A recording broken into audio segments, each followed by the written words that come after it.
This video is presented by Voiceover Article. The only interview with Nicolas Darvas in the world. Hi Nic. It's a pleasure to meet you in person. Thank you for agreeing to do this interview. Welcome and please do feel comfortable.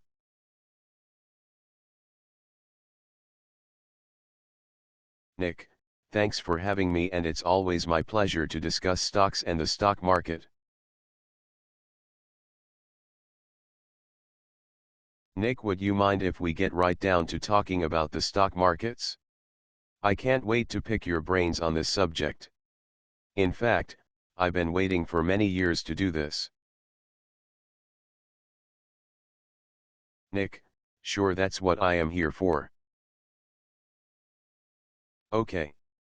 After your amazing success in the late 1950s and after publishing How I Made $2 Million in the Stock Market, how did life change for you?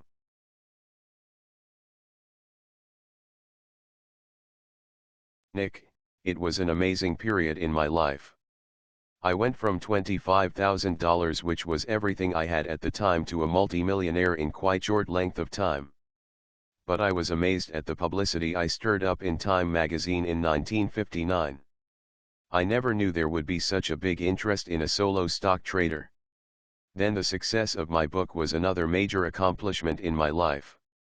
It sold over 400,000 copies in the first year, you know. Sure, I was much richer than I dreamed I ever would be by 1960, but my life never changed. I carried on dancing and investing. I was able to buy more properties throughout the world with my financial success. For that I was grateful.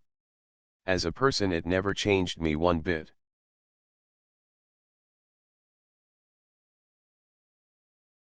Glad to hear it, Nic. I got that impression. You seem a very sincere, down-to-earth guy. Do you think this attitude helped you succeed in the stock market? Nick, maybe it's not for me to say. I never got too down about losses. It never bothered me if I was out of the market for months at a time. And because my system dictated when I got out of a winning stock, I never got anxious or excited about those winners. Looking back, I suppose it was quite remarkable how I could go from $25,000 to over $2 million with such calmness. That's me. After the massive success in the late 1950s, I took a portion of my profits out of the stock market and invested in property. I felt there would be no point of great success if I didn't see something tangible for it. After that, I felt like I was merely participating in a game. If I followed the rules, I won money. When I broke them, I lost. My challenge was following the rules. So you admit to still making mistakes in the stock market? Nick, of course I do. It's very hard not to try and cut corners even when it's your own ultra money making method. Occasionally I get swayed. Break the rules. Lose money. But it isn't very often these days. What's the biggest question you always get asked when traders find out you are a Nicolas Darvas?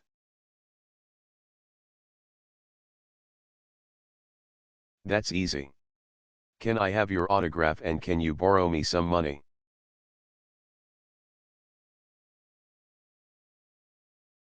Ha, ha. Really? Nick, no. Just kidding you. The two most asked question I get? Let's think. They would probably be. This video is presented by Voiceover Article.